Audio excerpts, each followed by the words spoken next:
Okay, so I'm probably gonna make a belt. There's no belt diagram in this car, by the way.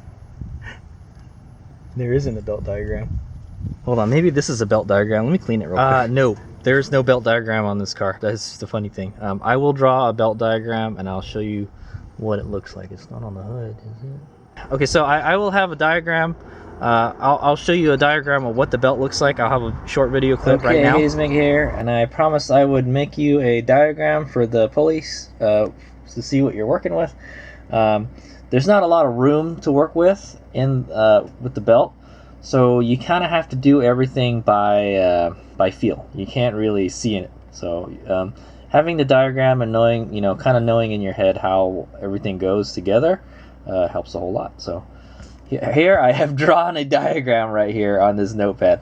So here you have your crank pulley. That's the largest pulley, and then you have the water pump pulley right next to it, and then kind of on top of it is a tensioner pulley. So that's the diagram right there. That's how, and this is the belt right here. And the way I route the belt is like I put it around the tensioner and then down the water pump, and then just try to get it over the crank pulley. It was not too hard. So. All right, so there's your diagram. I promised it. That's what you're working with from like a side view. All right, here's my go. Okay, so you saw how the belts are routed on this car. Pretty simple. So one thing you want to do before you install your new belt is to inspect your tensioner pulley. That's this guy right here. Tighten it up by hand, the nut right here, and then spin the pulley. If it doesn't spin freely, the bearing is going bad, so you're probably going to have to get a new tensioner pulley. Also, inspect the pulley for any kind of damage. It doesn't look like it's damaged, and make sure the pulley isn't all wobbly and stuff. This one's a little bit wobbly. It's a tiny bit. Yeah, I don't know. I wonder if that's good or bad. It does wobble a little bit, but I think it'll be okay. Maybe if we tighten it a little more, it will wobble less. But yeah, I think this one is still okay. So it's fine. 200,000 miles. It's still going. All right, so we're gonna go ahead and install this belt. Hopefully we can get it in there like it was before. This is the hard part here. I was wondering if we can do this or not. All right, so you're gonna want to, okay, so I'm gonna try my best to get a good video of this, but I can't, no promises. Okay, so this is what we're working with here. I've already got most of it in there. I'll do it again. I was doing it and I was like, oh, the camera is at a bad angle, so I won't do this again. So, okay, so where the camera is right now is where I was standing, and I feel that was the best position. Oh boy, the belt is like stuck in there. Okay, so where the camera is right now, it's like pretty much over the headlight, is probably where you want to stand, and it's making it hard for me to do this. But I took my watch off. If you guys wear a watch, don't put a watch on, and roll a sleeve up if you're wearing like a long sleeve, and it helps.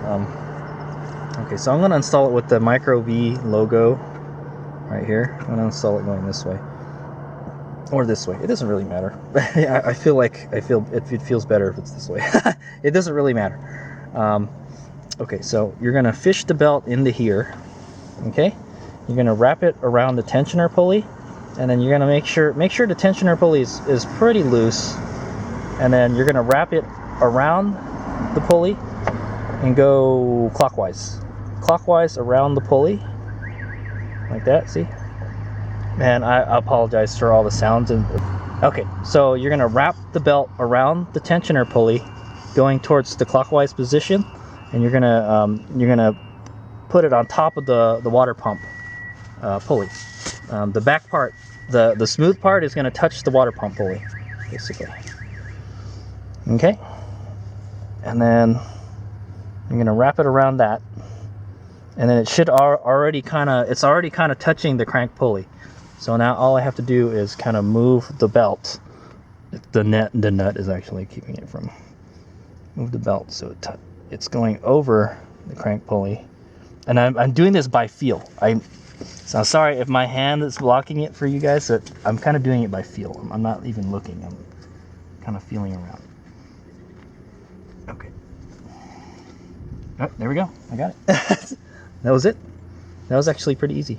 And then you're going to want to, and then once you have the belt properly seated, you want to make sure it's all in the grooves and stuff. Start tightening the tensioner pulley, and it should take all that slack out.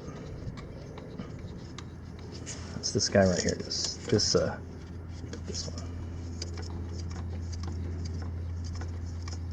It's really wobbly right now too. I'll tighten that a little bit. It's going to tighten a little bit when you tighten the pulley down also. Okay, and just keep on tightening it until the belt gets tighter. And you're gonna just make sure. Oh my god!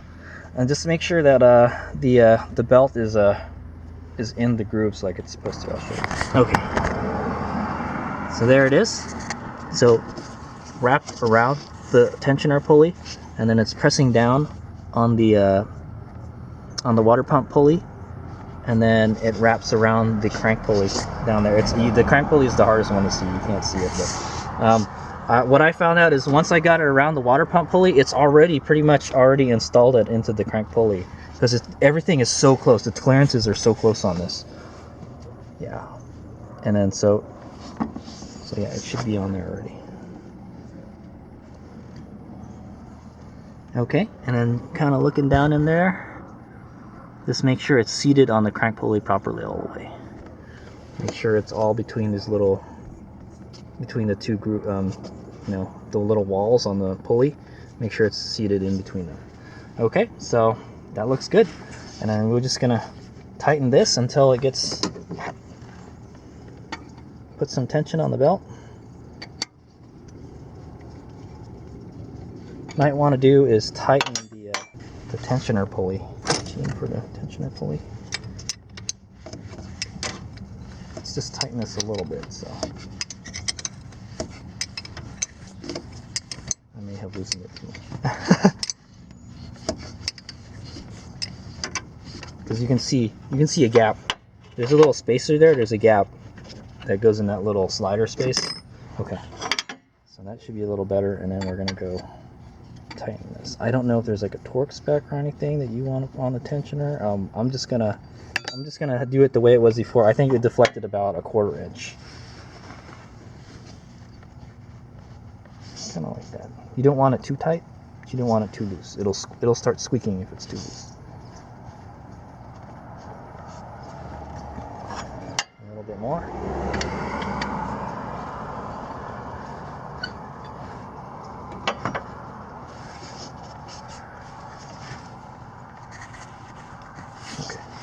I remember it wasn't that tight.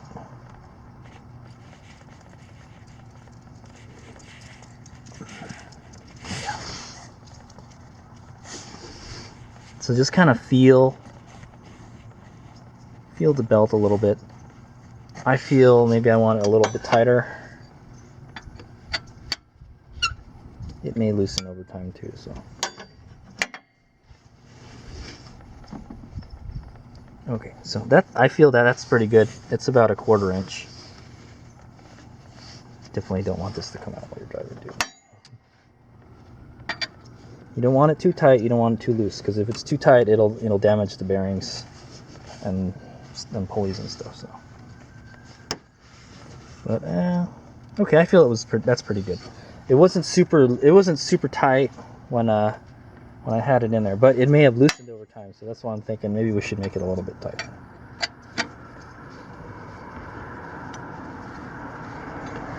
So tightening that bolt tightens the belt. Okay, I think it's going to tighten a little bit when we I'm just going to go back a little bit. It's going to tighten a bit when we do the tensioner pulley. Okay, so now to lock everything in, we're going to go tighten that nut right there. So we're going to torque it. The book says to torque it to 30 foot-pounds, so that's what we're going to do. I tried to use my digital one, and it's too long. It's too long. I can't get it in there, but I think we can get this. Oh, barely. All right. So we're going to torque this down to 30 foot-pounds. Doing it one-handed, by the way. Should probably put this on the tripod. Okay, I've got it. I've got my torque wrench set to 30, and we're just going to tighten this down to 30 foot-pounds. Okay, it's about 30 right there. It's good.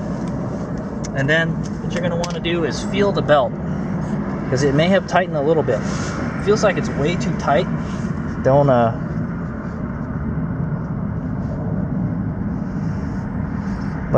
you know, I feel that it might be too tight.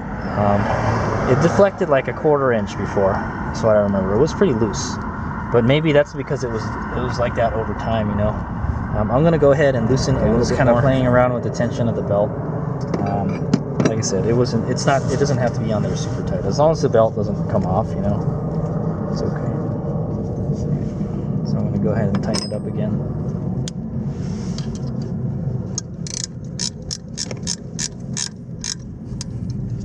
Okay. I'm gonna get my torque wrench.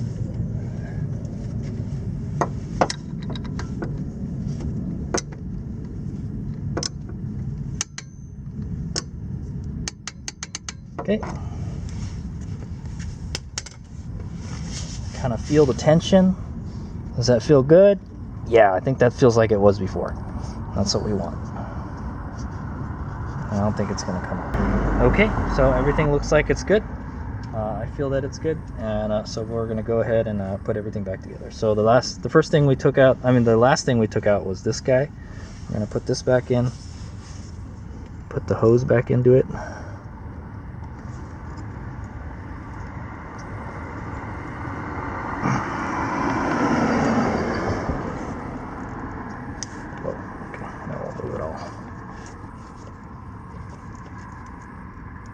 Okay, the hose back in. Hopefully yours doesn't break.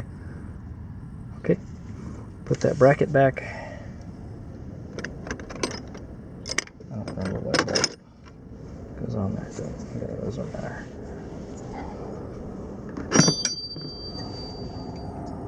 Okay, go ahead and put the nut, the bolt in. Up. Don't forget to put your connector back in. Where did that go? Now we're going to connect this back in here.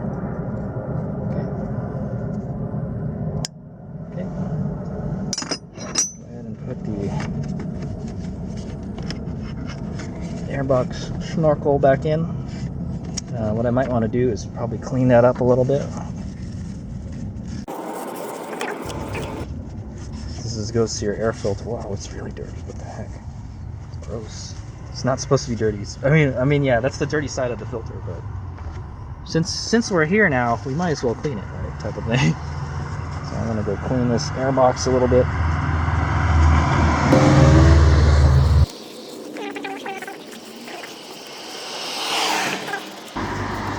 And the inside of the snorkel as well. Like I said, we're already here. Okay. And we're going to go put it back in. Slip it back on there like that. Okay. I believe this was pointing straight up. The bolt was pointing straight up. So I'm going to go put that back.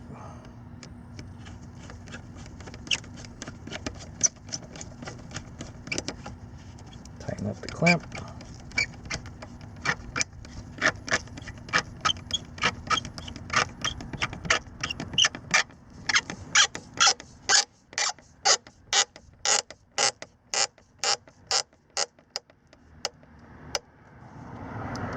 Kind of snug, just make sure it doesn't rotate on its own. And then the last thing to put on was that ground strap, the grounding cable.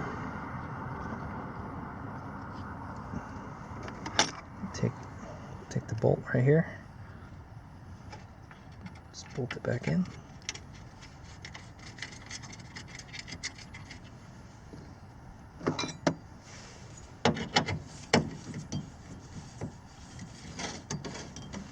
Kind of just try to get it in the same position it was before. Oop. Okay, there we go. Okay, and we're done. So just make sure there's nothing kind of in that area. And what I'm going to do is fire up the car real quick and make sure that the belt, you know, is okay in there. There's Make sure nothing falls in your engine bay when it turns on. At some point, the engine will start turning on. Hopefully, it runs okay. Just double check.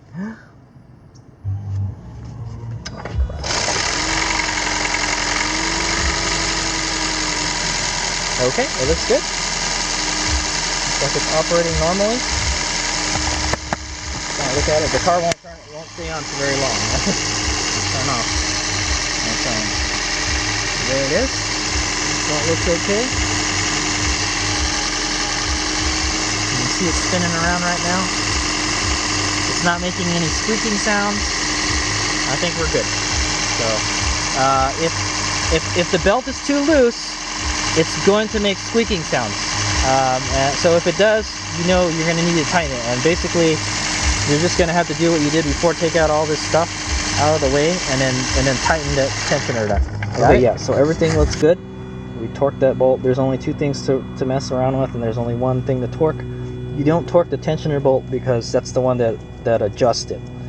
It's not the one that locks it in, so is what I'm going to say. It looks like it looks like it was running good, so we're done. All right, okay, and then to reinstall it, just put it back on. This is after we do the belt. You're going to put this back on, make sure all the holes line up. Okay, like that. And then you're just going to put this in the hole, and then press down on it, and it shouldn't come out anymore. It's kind of old, so it kind of goes off. It's kind of loose, but got it. All right, and then you're pretty much done. All right, let's make out. Okay, so that's how to change the little drive or accessory belt on your second gen Prius. This is specifically a 2006 in this case, but it should be the same for a 2004 to 2009 Toyota Priuses. It's the same. They're all the same car. And the belt, like I said, cost me $18. I got it at Winchester Auto. You could probably go to Toyota and get the Toyota belt, but the Gates one or the Napa one costs like 18 bucks. The tools I had to use to do this was a Phillips head screwdriver to take these guys out. Yeah, another Phillips head screwdriver. I used a number 3 Phillips head screwdriver to take this off, but you could use a 10 millimeter also. And then a bunch of 14 millimeter stuff. I used a 14 millimeter breaker bar to loosen the tensioner locking bolt or locking nut, so I don't bust my knuckles. I don't have to exert a lot of strength to get that out. And then it's called a cheater bar. That's for a reason. and then I use a 12 millimeter T-handle socket wrench. You could probably just use an extension with a socket on it and a ratchet to get to this bolt right here. And then a 10 millimeter like socket or something to remove the ground strap and that little sensor dealy. And then that should be it. So okay. So I would say this would take like these are pretty much all the tools that I use right here. I use some 12 millimeter, 12 and 14 is what you're going to want to use, and then a screwdriver. So just whatever ones that you can get. But I think the ones that we used, I used this one. I used the 14 millimeter ratcheting one for the pulley. Once I loosened it with this, and then I used a 10 millimeter T-handle to loosen everything else, all the little brackets and stuff. And then I used a 12 millimeter T-handle to do the tensioner bolt. So, and then I used a torque wrench. You can't use a very thick. I tried to use this one. It makes it too long. There's not enough space to get it in there. But I use this 12 half-inch torque wrench. Good old Pep Boys half-inch torque wrench with a 14 millimeter half-inch socket. You want to use the shortest socket you can get. So yeah, and I was able to do it with this. So it's 30 foot-pounds for the tension on it. If you don't have a torque wrench, just make it snug. That's what I say.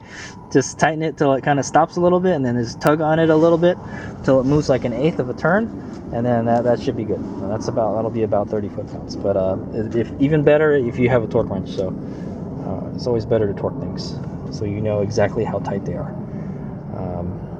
All right, so that's it. That's the end of it. I would say if you're pretty handy with the wrench, you could do this yourself.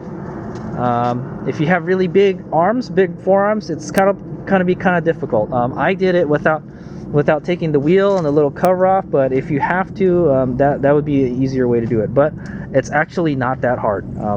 It kind of once you wrap the belt around the water pump, it pretty much wraps itself around the crank pulley. So I found out. I thought it was going to be difficult, but it actually wasn't. It just pretty much went into place on its own. I was surprised. I was like, wow, okay. So yeah, I was pretty surprised with that. So that was my first time changing the drive belt or the accessory belt on a Toyota Prius, and it actually wasn't that hard at all. So like I said, we could do everything from the top of the car right here. And it's just something you want to inspect after a while. If it starts squeaking, you're going to want to tighten it. You're going to want to take all this stuff back off like you did before, which, now that I know how to do it, I can probably do it in like 5-10 minutes now.